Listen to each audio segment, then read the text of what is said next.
All right, I think we are live. We are back. I think I'm going to pull it up here in just a second. Welcome in, everybody, to another episode of Orioles Weekly. Hope everybody's having a great Monday afternoon.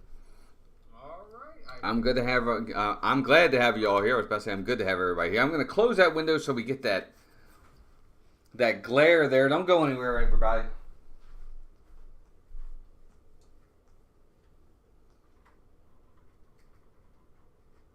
There we go. Good to have everybody in here on a Monday evening. I'm about ready to say Monday morning, as we're going to talk about all things Orioles for the day. Hope everybody's having a great start to your week, and good to have you here. So, lots to talk about with the O's. First week of series are in the books. We've had 9 games, 3 series, 2 at home, 1 on the road. We have Anaheim, Kansas City, and Pittsburgh all in the books. All teams that were under 500 last year. And we're going to talk about those teams and those series and what we've seen so far. Lots to talk about. But before we do that, of course, we're going to get into a little bit of housekeeping so we can get a few things done there.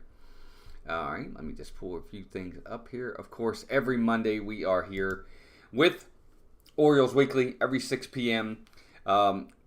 Hopefully, on Mondays, we talk Orioles baseball. We'll talk about the week, any other MLB news, anything that might be going on. We'll be talking about that. On Tuesdays and Wednesdays, of course, we have our Major League Baseball videos, either Orioles videos or baseball videos. Right now, we are in the middle of a big series where we're doing our top 25 all-time Orioles players. We're down to numbers 3 and 2 this week, so be sure to check them out. And all our previous videos. Starting this week as well, on Wednesdays, is Wednesday game of the week. This Wednesday at 7, we're going to be doing our first play-by-play game. So bear with me as I try to do this, because I've never done it before. But we're going to be calling the Orioles-Boston game Wednesday night at 7 p.m. So that'll be fun. And, of course, every Thursday and starting in May, Thursdays and Fridays, we have, of course, our Hall of Fame profile videos, which I think are one of my favorite things to do. I really enjoy the profile videos that I've been doing. I've been learning a lot about players that I didn't know anything about from some of these old-time players. So it's really nice to have that. So there you go, Monday through Thursdays, and pretty soon Monday through Fridays, you'll have all sorts of baseball or Orioles content to talk about. But good to have all of you here. Jeannie's in the house, Nathan's here, and Melissa's here. Hey, welcome in, everybody. Good to have all 3 of you here. I definitely appreciate you. So let's get right into that series that we're talking about so far. I think there's a lot of frustration, me included, in what I've seen so far with these teams. First off, you're talking about an Anaheim Angels team, a Kansas City Royals team, and a Pittsburgh Pirates team that all of last year, those teams were under 500 teams. They just, it is what it is. They were. Now, I get it. It's a new year, but it is what it is. Kansas City last year went 56 and 108. Anaheim last year was 73 and 89, and Pittsburgh was 76 and 86. So we have 3 teams here that were all under 500, non-playoff teams, that the Orioles were facing to start the year. And look, I've said this from the beginning. I thought that the schedule early on for the Orioles was very weak. And it was a chance for them to really get out to a hot start and to take advantage of this schedule early on to say, let's get a jump start on the season, take advantage of against lesser teams, and get off to a hot start. It's been difficult to say the least. Also, welcome into Mark Langcamp's here. Welcome in. Jeff Snook's here. Welcome. Good to have you guys all here. But the first series against Anaheim, the Orioles jumped out early in that series. First 2 games of the series, 11-3, 13-4. Final scores. Offense was clicking, pitching was clicking, everything was clicking. And then after those first 2 games, the third game they lose 4-1, if I remember the score correctly, and then Kansas City comes into town. They beat Kansas City 2 out of 3, thank goodness. And then they go to Pittsburgh and promptly lose 2 out of 3 in Pittsburgh. But Overall, right now, after 9 games, they're 5-4, sitting in third place in the East behind the Red Sox and Yankees. Yankees and Red Sox, mind you, who are both right now playing really, really well. So, third place, 5-4 after 9 games. If you just look at it on the surface, you would think, over 500, third place, couple games out, you're right there, no big deal. And maybe that is the case. The Orioles right now, you're looking at being 2.5 out with plenty of baseball to go. But here's the underlying things that I'm going to start talking about when it comes to this team, because these are the things that I'm seeing in the games that I've seen. Now, I've not seen every game so far all the way through. Now, of the 9 games, I've seen 7 of them fully. And the other 2, I've seen portions of those games. So I've seen a good handful of the games so far. Jeff says those teams are early surprises, but I get it. Going in, you assume those are series wins. Well, they are, Jeff, because for me, I'm sorry, they are early team surprises, and you're right. Right now, Pittsburgh's playing really well. Pittsburgh's 8-2, but Pittsburgh hasn't played anybody either. But they are doing what they're supposed to do. Pittsburgh last year went out. They started the season 20-5. In the first 25 games last year, they were 20-5. They were in first place, and then they ended 10 games under 500. Anaheim as well. Anaheim's 5-4 right now. And Kansas City is 6-4. And that's all fine and dandy. But these are not teams that I think, and maybe they'll prove us wrong. Maybe they're this year's Orioles. Who knows? These aren't teams that I see as being threats in their divisions. I just don't. Maybe Kansas City's a couple years away. But no, these are games that when you look at them as a whole, are teams they should beat. They just should. They should beat them. These are teams that, if you're a 100-win team that has aspects of going to the World Series, these are teams you got to beat. And look, they took 2 out of 3 from Anaheim. They took 2 out of 3 from Kansas City. Okay, great. That's like 667 baseball or something like that. That's really good. That's fine. But you've got to continue that against these teams. And Pittsburgh, for all intents and purposes, I don't. If they are a playoff team this year, I'll be very surprised. Again, just my opinion. This is how I'm seeing it. But there are certain teams you've got to look at from history, prior history, and you got to say these are teams you need to beat, and that's these teams are teams they need to beat. And to be 5-4 after 9 games against 3 subpar teams, in my opinion, subpar teams. I know what their records are right now, but it's a small sample size for them. So I got to go off of what I've seen in previous seasons. They've not been good. It's just not a good start for the Orioles. 5-4. They should be 7-2. They really should be 7-2. But we're going to get into why they're not and why they're 5-4. So 5-4 still is what it is. You're over 500. You're doing all right. But it could be better. And we'll get into why it could be better. We're going to start with that. I'm going to get into specific players in a little bit. And this isn't a rant, folks. This is less about a rant, and it's more about the Orioles in general and what I'm seeing so far. But this is it's just a true statement. Right now, the Orioles offense has been offensive. They have, other than the first 2 games of the season, they have done absolutely nothing offensively for this year. I'll give you some numbers. You guys are more than welcome to check these numbers. I'm pretty sure they're pretty spot on. But the Orioles have scored, in the first 2 games of the season against Anaheim, they scored 24 runs, and they had 24 hits in the first 2 games. They scored 11 runs, and they scored 13 runs against Anaheim to start the seasons. Game 1 and Game 2. The next 7 games after that, 23 runs scored. In 7 games. They are 2-3 against lefties. They have a 195 batting average with an OPS of 536. Both of which are ranked 14th of 15 teams in the American League. They're 1-4 when they don't hit a home run. In the Pittsburgh series, they went 3 for 28 with runners in scoring position. For the season, they're batting .222 as a team with a 661 OPS. Just not good. We have five starters on this team hitting under .220. 5 starters. Gunnar Henderson's hitting 208, if I'm not mistaken. We have Gunnar, Cedric Mullins, Anthony Santander, Jordan Westberg, and of course, the guy we're going to talk about in a minute, Austin Hayes, all hitting 220 or less. And these are starters, guys. Guys, these are people that are getting regular at-bats every single game, and they're all batting 220 or below. It's just, it's bad right now. They're tied for last in walks.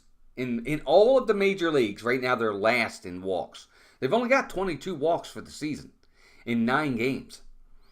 They are 22nd in hits. They are 21st in average. They're 19th in OPS. In the Pittsburgh series alone, they went 22 for 108, and they batted 208 with 3 walks in 3 games with 18 strikeouts. Just bad numbers. I'm sorry. They are. They are bad numbers. Hey, Jeremy Weingard. Welcome in, Jeremy. Good to see you. Just bad numbers across the board for this team. Nobody is taking pitches. They are getting behind in the count, or they're being aggressive early. And usually, sometimes I'm okay with that. But they're not hitting across the board. The entire team. Nobody is hitting the ball. And it's just not good baseball right now on the offensive side of things. You know, they're not driving the ball. It's really hard to watch right now because you're seeing this team score 2 runs, 3 runs, 4 runs. And it's just been really bad. And those are just some of the numbers that we have. But 3 walks in 3 games against Pittsburgh, you can't muster more than that. And the 3 walks they got that in one of the games. The other 2 games, they got 0 walks. Now, credit to Pittsburgh to an extent because they pitched pretty well in the series for what it's worth, and that's fine. But that being said, you've got to find ways to get on base. In the second game of the series when they lost 5-4 in extras, they had 4 hits, 4 runs on 4 hits in 11 innings. That's just, I'm sorry about the dog, he's barking. But 4 runs on 4 hits in 11 innings. They just couldn't muster any type of hitting.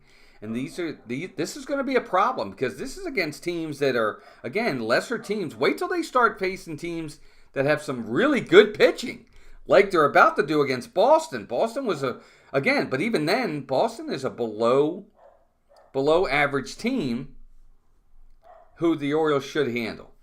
So, I don't know. This has really got me perplexed as to how they're playing right now. Just in general, not playing well at all. Melissa, if you can hear me, please get the dog for me. But Jeremy says, the last 2 games were brutal to watch? Yes, they were. He said, anyone other than Mountcastle barrel up a ball? No, they haven't. Hey, Victor, welcome in. Victor's here as well. Victor Falls. Welcome, Victor. Good to see you. And that's the thing. The at-bats, they're not even driving the ball. It's not even like they're having good at-bats, anything like that. They're just not barreling anything up right now. And part of the credit, again, has to go to Pittsburgh. I'm going to give credit where it's due. They pitched pretty well in the series, but the Orioles did not help themselves at all, period. And I just was not happy with what I was seeing. Plays devil advocate. It was cold, and the ball doesn't travel well when it's cold. Fair enough. I get it. I'm with you. I got you. But that being said, you've got to find ways to win. You don't have to drive the ball over the fence to win games. Situational hitting. Shorten your swing. Get on base. Make contact. Do something. And they're just not doing it. That's just how I see it. Yeah, it just, I don't know. I think they need to really take a step back. I'm glad they have the off day today to be able to think about this. Take a breather and start strong against Boston in the Boston series because we're going to talk about that a little bit as well. So again, offensively, it's been very offensive for the Orioles lately. They are not playing well at all. What's the root cause of... So Victor says, what do I think is the root cause of the patience at the plate? I'm going to talk about Austin Hayes here in a second, so I'm going to bring that up. What do I think is the root cause of just the players? It's just, I don't know what the root cause is, Victor, to be honest with you. as to what it is. I know that they love to swing early in the count and be aggressive. And the pitchers that they've been playing against and hitting against have been around the plate. They haven't been exceptionally wild. So it's a number of things, in my opinion, as to what's going on. Jeff says situational hitting and manufacturing runs seem to be lost arts. It is for the most part, Jeff. But what's really funny is I think the Orioles, at least in the first 2 games of this season, and even last year, they were first in all of baseball last year with runners in scoring position. They hit like 280 last year with runners in scoring position. But situational hitting for the Orioles, it seemed like early on they were getting some sacrifice flies. They were driving guys in from third base without hits by getting the ball deep enough. Even in the game they lost the other day, I'll give them credit for that. I can't remember who it was, but I think it was Adley. He had a guy on third with 1 out in the overtime, in the extra inning game. He sacrifice fly to center field, got the lead run home. We had a 4-3 lead going into the bottom of the 11th, and they blew it. So you're right. There is something to be said for that. Jeremy said it's only 9 games, but it could spiral out of control quickly. Can't let that happen. Jeremy also says could see a little shake up in the lineup soon. Well, we're going to get into that. Let's talk a little bit about that, but I want to talk a little bit about Austin Hayes. And I don't mean, I feel bad. I don't mean to pile on with Austin Hayes, and I'm not being reactive. I'm not. I really, at least I don't feel like I'm being reactive here. I don't feel like I'm panicking at all. I'm not being reactive, but I am worried. Okay? And here's my take on Austin Hayes. First off, if I hear one more announcer say, "Well, he was an all-star last year," I'm gonna throw something. He was an all-star by default as a starter. Now he had a good first half last year. He had over 300 and was doing just fine. But when I look at Austin Hayes' numbers in his career, okay, for his career, if I just look at his numbers for his career, Austin Hayes, he's an average ball player at best. I'm sorry. That's just my opinion, but that's how I see Austin Hayes as a career. Yeah, he had 2021. He had 22 home runs with 71 RBIs. Okay, but he still struck out over 100 times, and he hit 256 that season. In 2022, he had 16 home runs with 60 RBIs, and he hit 250. In 2023, last year, again, 16 home runs, 67 RBIs. He batted 275. Not bad. He's a lifetime 259 hitter. But this is not a guy who, in my opinion, he's not a major star on this team. He's a good player. I don't think he's a bad player. But his second halves, the last 2 seasons, even in 2022, his second half wasn't very good. His 2023 was abysmal. He was really bad in the second half of last year. And so far this year, he's not looked good at all. I mean, there's slumps, and then there's at least, a couple times you hit a line drive right at somebody. You hit a couple really hard balls right at somebody. You drive one to the wall. He has done nothing this year. Austin Hayes has done absolutely nothing this year. He's got 2 hits in 26 at-bats. And you know how many doubles he has? 0. He doesn't have a double. His 2 hits are singles. It's been really bad. Jeremy says you're not panicking. Hayes hasn't been good since last June. To me, he's a definite defensive substitute in the late innings right now. Right now he is. I mean, that's the thing. He hasn't produced anything offensively at all. I mean, even yesterday's game, I think, if I'm not mistaken, he came up with a runner on, promptly hits into a double play, ends the inning. He's just been really bad. He is not driving the ball at all. 0 doubles, 0 triples, 0 home runs, 2 RBIs. He's got 2 hits, 2 runs scored in 26 at-bats. I think he has 2 walks or 3 walks. He has 7 strikeouts. He's batting .077. He has an on-base percentage of 172. His slugging is .077. He has a 249 OPS. He's terrible. I'm sorry, he is. He's just terrible right now, which is sad. I like Austin Hayes as a guy. I do, and I think he's a good presence in the clubhouse. And he's been with us through thick and thin. He was there in the bad times. But I don't think Austin Hayes, unless he just totally turns it around, I have to start giving at-bats to Colton Cowser over him. Or you've got to make a call to somebody down in the minor leagues. Chris Davis numbers to a point, Jeremy, except not striking out. He's just not driving the ball. Every time he hits the ball, it's a ground ball. It's a weak ground ball somewhere, or it's a weak fly ball somewhere, a lazy fly ball. He doesn't put the barrel on the bat at all. He just doesn't hit. There's no hard hit balls with him anymore, which is just, it's a shame. I want him to do well, but I don't see it. And it's been hard to watch when he comes up to the plate. Every time he steps up to the plate, I don't know if he's trying to kill the ball or not, or what it is, but he has been really bad. And I want to know, everybody in the comment who's here, if you've been watching the games, what are you seeing with Austin Hayes as well? And I agree. I think part of it is he may have to become a defensive replacement. At the very least, he's got to start platooning more with Colton Cowser, who is hitting pretty well. I don't know if he's finally figured it out, but Colton Cowser has done enough to warrant more at-bats on this team. Hey, Pigtown Sports, welcome in. Good to have you here. Austin Hayes he is playing his way off this team, or at least playing his way into a platoon role. Absolutely. Because defense is great. Don't get me wrong. Look, defense is good, guys. You got to have good defense on teams. But this isn't football where defense wins championships. This team needs to hit. And he is a big liability right now offensively, is Austin Hayes. And as well as he is doing defensively in the field, there are guys. Colton Cowser can play left field. Now, he's not going to play it to the level that Austin Hayes is going to play it, but he can be close to that. He's not going to be a liability out there, and then right now he's hitting better. I think that kind of answers the question. So in my opinion, I think Austin Hayes has played himself into a platoon role. So when they start facing more right-handers, which they will, you need to start seeing Colton Cowser in the lineup more. I'm sorry. It just has to happen right now. You're in this season to win. They have said it. And teams are now gunning for him. So you've got to put the best lineup you can out there.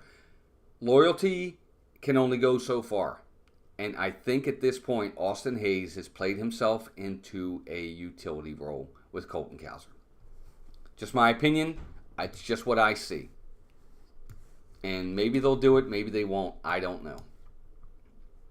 Let me see what else they have. Again, Pigtown Sports, welcome and good to have you here. Glad you're here.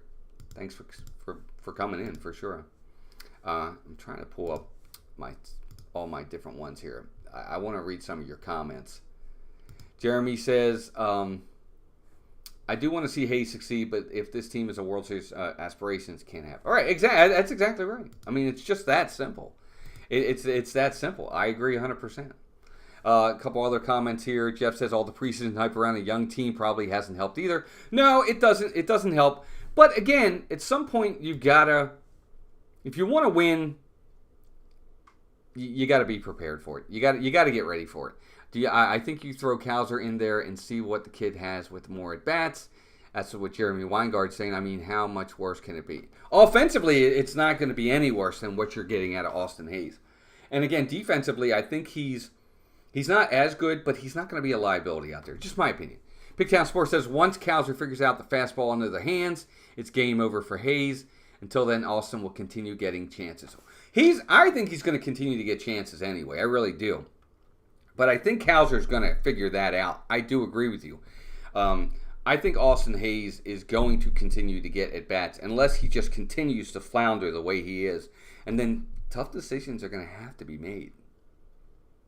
They just are. I mean, these guys in the minor leagues, too, even just taking Cowser out of the picture for a moment, if you look at some of these guys in the minor leagues, what Heston Kjerstad's done, which I said, by the way, this guy's going to be a 40 home run guy in the major leagues. He just is. His raw power is unbelievable. Just talking about outfielders. We haven't even talked about Connor Norby and Colby Mayo. That's another story. But Kirkstad is going to get him bats this year. And then you got Kyle Stowers, who seems like he has figured it out finally. Austin Hayes has people breathing down his neck. And maybe that's part of the issue here. Maybe he realizes that, and it's pressure. Because in the past, he didn't have anybody beating down his door and on his heels to take his position. Now he does. Who knows? I don't know. Mets team batting average is 193, 28th in the league. Yeah, and the Orioles are right there. I honestly think, Jeremy says, I honestly think Hayes is inside his own head right now, pressing a lot. Well, he's a professional. You know, he needs to get out of it. Pressing usually happens with rookies or guys that are in their first, second year, not guys that are in year 6, in my opinion. You know, how many times did you see certain guys press that were like that were good players? You know, even like Adam Jones would have slumps, but he never really pressed because he was just good enough. Just my opinion. I get it, though. Chris Slammer, welcome in, buddy. Good to see you. Pigtown Sports says, I think he's pressing a little. He's got everyone around him crushing. He's in contract year. He wants to play here. So he's going to, you know, maybe. Again, if he's pressing. See, I didn't think he was in a contract year. I thought Austin Hayes was signed through this year, and then next year is his contract year. He's not a free agent at the end of the year. I'm pretty sure of it. See, I don't think, and you know, look that up, gang, but I don't think Hayes is at the end of his contract. I think he's got one more year.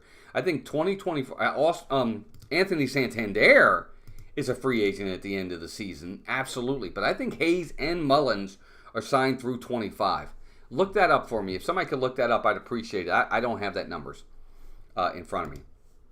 But we'll see. We'll see what happens with Austin Hayes. Look, I hope he turns it around.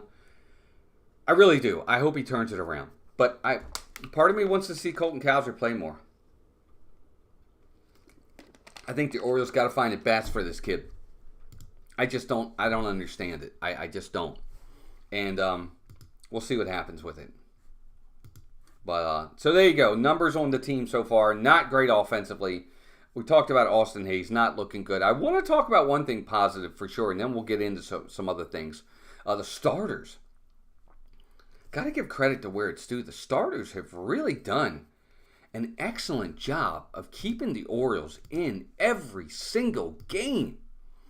They have done excellent so far this year in regards to pitching. Every single pitcher that's gone out there, win or lose, has kept the Orioles in a game. There's been no starter that has come into these games so far and just been lit up, and then all of a sudden it's 7-1, 6-0 after 3 innings. He's out, and the game is basically over. No pitcher has done that. They've gotten 5 quality starts in 9 games. 5 quality starts already. I don't even think they got their first 5 quality starts last year until like game 19, if I'm not mistaken. They've given up 4 or less runs in all 9 games. Starters now.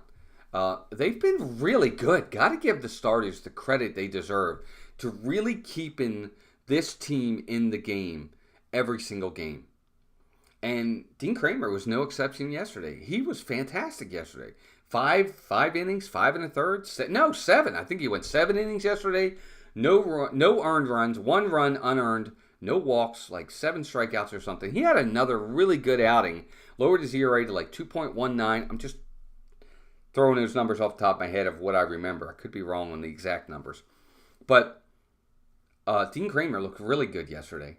Kept them in the game, but they just couldn't do anything offensively. So kudos to the starters. And I think a lot of that has to do with the fact of having someone like a Corbin Burns who anchors this rotation and takes that pressure off these other starters.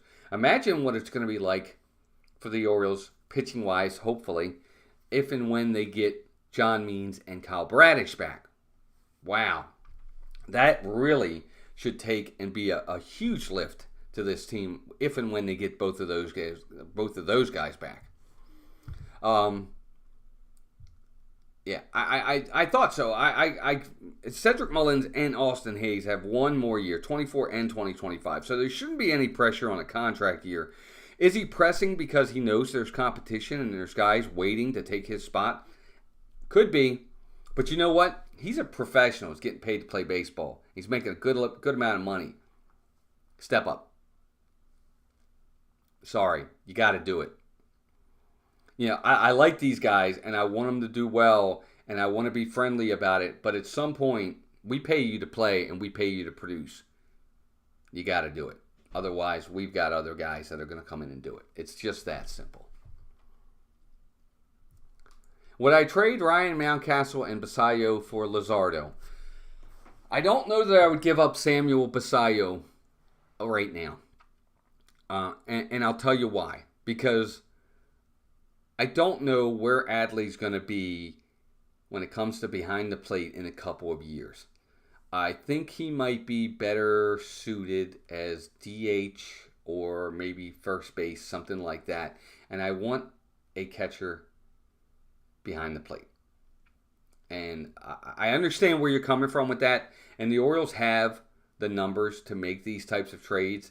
And if Miami, who's terrible right now and is probably about 20 games away from tanking their season and restocking for next year, they may just take and shop Luzardo. So that's a possibility. But Mountcastle, I have no problem with that. Kobe Mayo, we can put him from third, throw him over to first base. It's just my opinion. But yeah, I mean, something along those lines, very, very, very true. But the other thing, too, is that going to be enough? Is Miami going to take Basallo and Mountcastle and say, okay, that's enough, here's Luzardo? It might not be enough for them because Mountcastle's not that far off, and then he's going to be a free agent. So I don't know. I don't know what they'll take for him. Personally, I don't think that's going to be enough, especially if that guy's lighting it up. Yeah, that's true too. Basallo might not stay behind the plate. But we'll see. I don't know. I really like this kid. He's another one that just his exit velocity and his barrel rate on balls, huge kid. Just potential is amazing. He might be the number one overall prospect next year when Jackson Holliday's on the team. So we'll see what happens with that. But good question. That's a really good question. There's so much to talk about with the Orioles. But the starters, great job so far. Really happy with the way the starters are going. And it's funny because normally when I would say, oh my God, we're 5-4, we've lost 2 in a row, 3 out of 4, whatever, and we're going into Boston, and it's Boston's opening day, and they usually are really good on opening day. But I feel less worried because of who we have starting for us, and that's Corbin Burnes. Will be starting tomorrow. Having that ace, that true ace, really takes pressure off the entire staff, and I'm really excited for it. I really wish they were playing today, but they're not. Jeremy says, good point. Not sure they'd want Mountcastle in a trade. Probably 1 or 2 more prospects. Again, they might. I don't know. It just depends. Mountcastle's, again, another one of those guys. If you look at his numbers, and maybe it's a different story if he moves out of Baltimore, but his numbers have declined too. And part of that is injuries. But you still gotta address it. Whether it doesn't really matter why numbers decline. If they're declining because you're injured, then you're injury prone. If they're declining because you're just not productive anymore, it could be a number of things. But in 2021, Mountcastle had 33 home runs, 89 RBIs. 2022, 22 home runs, 85 RBIs. Last year, 18 home runs, 68 RBIs. So the numbers are going this way, not this way. And he's now in his prime. He's starting to get into his prime now. So we need to see better numbers from him. Although he is batting .294 right now, for what it's worth. But we'll see. We'll see what happens.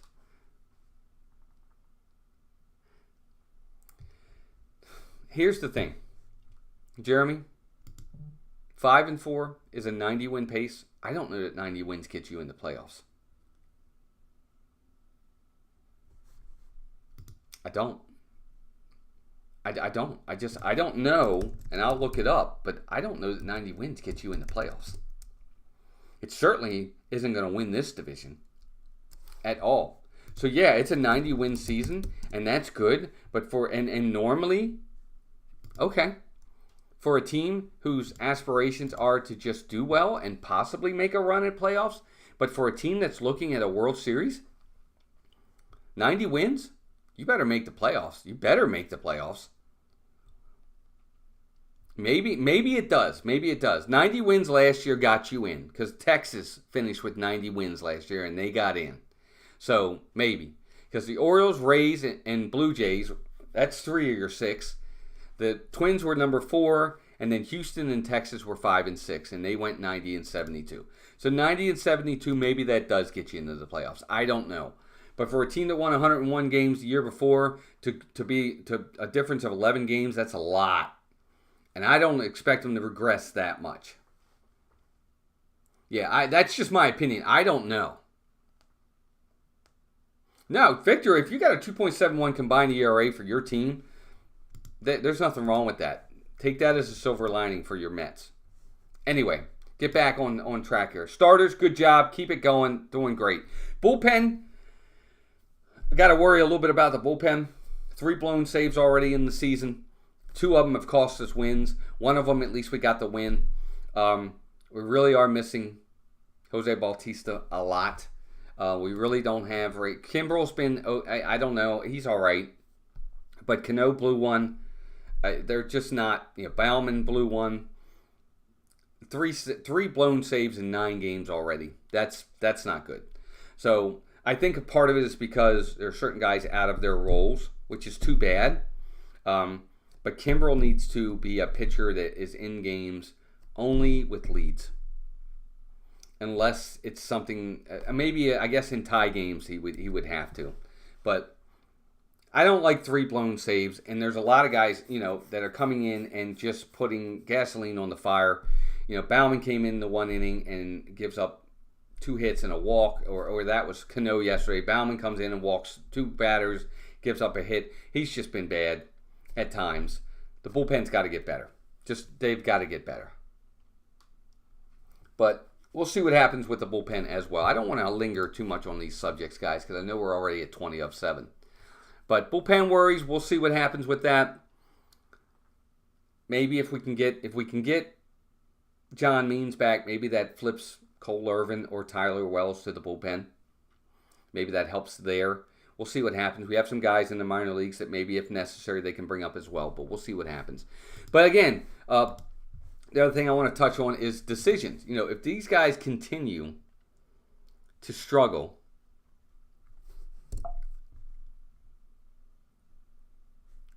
sorry, I lost my train of thought. Talking about tough decisions. If the Orioles continue to struggle offensively, decisions need to start being made on some of these players. Look, I've said it from the beginning. I'm going to say it again. If you're going to allow a Ramon Urias or you're going to allow a Jorge Mateo to be on this team and basically just be there as defensive replacements and struggle offensively, and I'm sorry, I just don't buy into Jorge Mateo. I know he's batting like 300 right now, but he batted like 360 last year in April. Jackson Holiday should be on this team. I've said it from the beginning. I'm still saying it. He's lighting it up in AAA. He's doing everything they have asked of him. He is a superstar in the waiting. There is absolutely no reason this kid should be in the minor leagues. And I think it's crap if you're going to tell me it's because of service time. That is crap. I don't believe in that. You are a team that wants to win the World Series. You put your best team on the field. I don't believe it's a business thing. It is, but if you're there to win and you're telling me you want to win, then you put the best team out there. The business end of it, sometimes you've got to suck it up and just pay the business end of it, so that on the business end of it, you can reap the rewards of having championship caliber teams as well. So I'm sorry, this kid should be on this team. Look, there's other guys right now that should be on this team. Ramon Urias, Jorge Mateo, Ryan O'Hearn. All of these guys are not long-term answers. None of these guys are long for this team. None of them. I'm sorry. I don't think they are. Do you? Do any of you out there really think that Ryan O'Hearn, Jorge Mateo, and Ramon Urias are long-term answers for this team in any way, shape, or form? No, they're not. So Urias could be replaced with a Kobe Mayo. Mateo could be replaced with a Connor Norby, and you can keep rotating them in. Ryan O'Hearn can be replaced with a Heston Kjerstad or a Kyle Stowers. There are room for these guys on this team. Maybe I'm overthinking it, but these guys in the minors have proven their worth, and they have nothing left to prove at the minor league level. Jackson Holliday should be on this team. He's done everything they've asked of him. Just my opinion. Yeah, and why is Steve Kemp, whatever his name is, why is this guy on the team? I forgot all about him. Kemp, what is the purpose of this guy? I just don't see these. I don't see these points. The service time theory could be true. There's no way Elias thought any of those three were better than Holliday. Right, exactly. I mean, I don't understand. It's got to be for that reason. But to me, that's just not a good reason to hold back a superstar. I'm sorry. If you're in it to win it, and you want to have championships on this team and a dynasty and things to come for years, you know you're going to have to pay him. So you're already conceding that you're not going to pay these guys and that they're going to leave? I thought that was the Angelos ownership, not the new guy. So service time just really irks me. You're already going to be in the driver's seat for the first 3 years where you're going to be able to determine what they get paid. So it's not even until year 4 that they're even going to go to arbitration. So you've got the 3 years starting where you're going to control salary. And then if you're smart, you're going to try to re-sign. You're going to try to sign them long term anyway. So tough decisions are coming. Oh, there we go. I'm trying to get this here.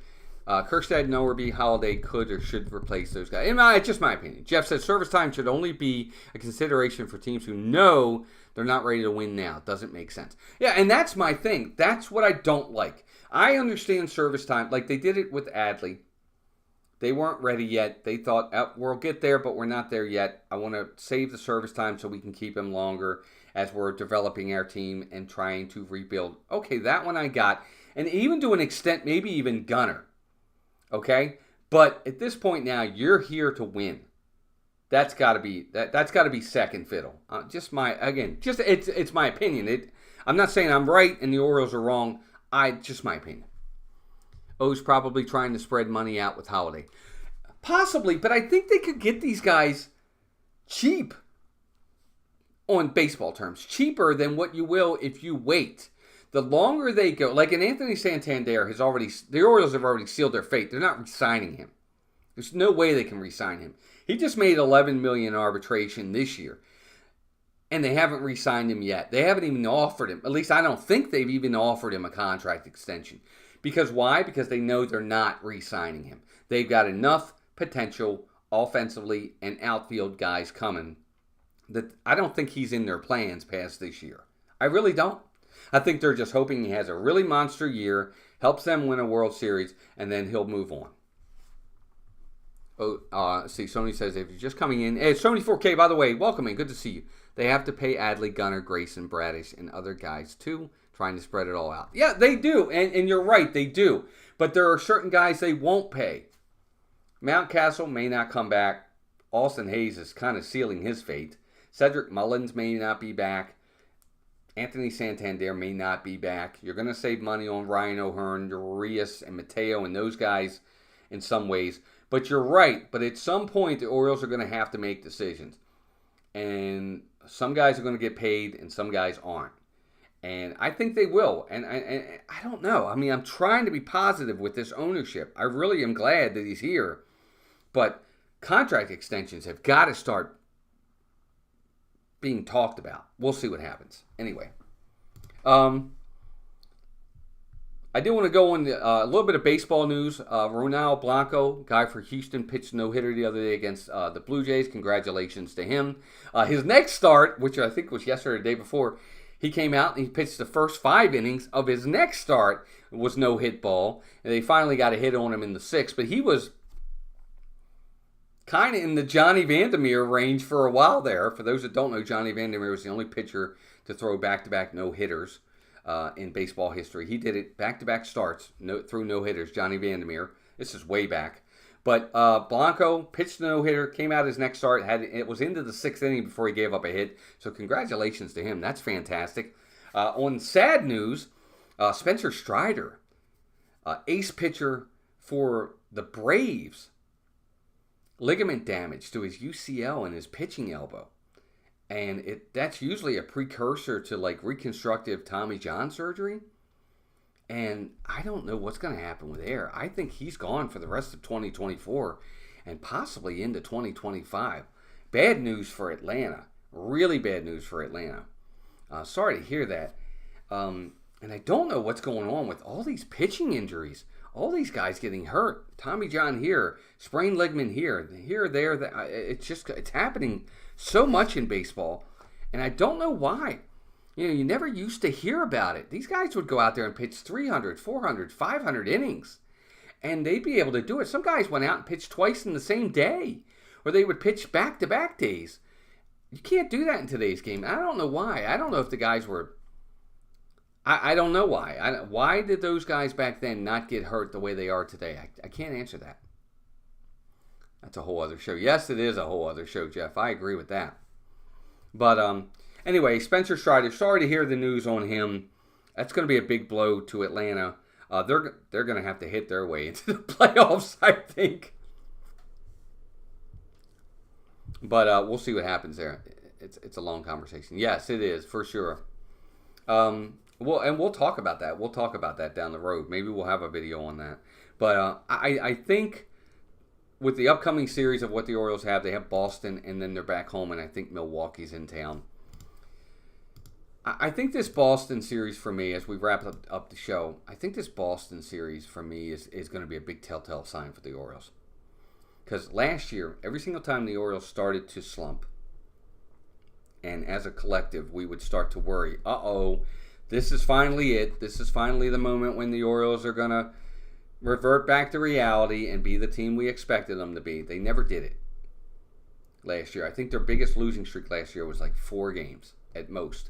But every time the adversity started to kick in, they stepped up last year. They did it every single time last year. Every single time. They stepped up when the adversity started. The adversity is starting already this year. And I want to see, this series against Boston is big for me. How do they respond with the way they've been playing offensively? What do they do? How do they come out? What do they do in this series against this team? At home, in Boston, opening day, opening series for the Red Sox, who are off to a good start. First place, number 1 in pitching, team pitching right now. And the Orioles struggling the way they are, hitting terribly the way they are as a team, as a collective team. Can they answer the call? Can they answer the bell and come out swinging and really knock the Sox, pun intended, off the Red Sox in this series? We're going to find out. Because I really, and not only that, the pressure now is even more added on the starters because Boston's a good hitting team. We thought that the real struggle for Boston was going to be their pitching side of things, especially after they lost Lucas Giolito for the season. But that we knew they could hit. So now the pressure is added pressure on the starters to say, I can't give up 3, 4, 5 runs because if I do, I'm going to lose because we can't score 3, 4, 5 runs. So this is going to be a big series to me. I'm going to really watch and see how they respond to this adversity already that they're facing this year. And I'm hoping they respond because they did it every single time last year. Don't forget today is the 50th anniversary. That's right. 50th anniversary of Hank Aaron hitting home run number 17. And Hank Aaron is the home run king in my opinion. They'll be fine, Walt. Rest easy. It's a marathon, not a sprint. Hope so, Jeff. I just can't, as an Orioles fan who has been through decades of bad baseball since the 80s. Even since, late 80s is when the Orioles really started falling apart. I knew, they had 88 was terrible. They started 0-21. 1989, they made a run at the playoffs. But after that season, they've had very few seasons since 1989 where they've made any kind of run at playoffs. Very few. Probably count them on one hand. 96 and 97 and 2012 and 2014 are really the only ones where they made huge, and not even huge, just made runs at playoffs. And even those teams, I never felt like they were World Series contenders. I always felt like we were missing something. Maybe not 96 and 97. I really thought those teams had a shot. But it's been so long. I'm just gun shy with this team. I just feel like the wheels are going to fall off and we're going to be right back where we were. But I think the talent is too good for that. I really hope it is. But anyway, guys, there you go. That's our show for today. Hope you guys can join me Wednesday night for my first play-by-play. I'm sure it's going to be pretty wonky, but I'm going to do my absolute best to try. And, of course, all our other videos during the week. Pigtown Sports, thanks for coming in. Again, another nice channel, guys, if you want to check out Pigtown Sports. Pigtown is a town in Baltimore. It's down in the inner city, right by Oriole Park. It really is. It's called Pigtown. It's actually where Babe Ruth grew up when he was a kid. But check him out as well. Nice channel. Just starting out like me. But anyway, we'll be back this week again Wednesday night with our game play-by-play. Hope you guys can join us for that. Thank you, everybody. In the mailbag, nothing in the mailbag other than I think Dan, 820 Chief, had talked about the Pirates series and just wanted to thank me for the video. So I appreciate that, Dan, if you're watching. But anyway, guys, everybody have a great week. Keep rooting for the O's. Hopefully it's going to be okay. You know me, I always have my doubts. I'm more of a half glass empty than a half glass full guy. Until they prove it, I have to wait and see it. You got to prove it. I can't go off faith with my team. I'm sorry. There's just too much history there. Anyway, guys, keep rooting for those O's. Thanks for being here. Mondays, Tuesdays, Wednesdays, Thursdays, videos, live streams. Check us out for all that good stuff. If you haven't subscribed, please subscribe. If you're watching the replay, thank you for watching. I appreciate it. I'm really a big Orioles fan. I love them, but I got to tell it like it is when I see it. So, guys, have a great day. Take care of yourselves and each other. Bye, gang.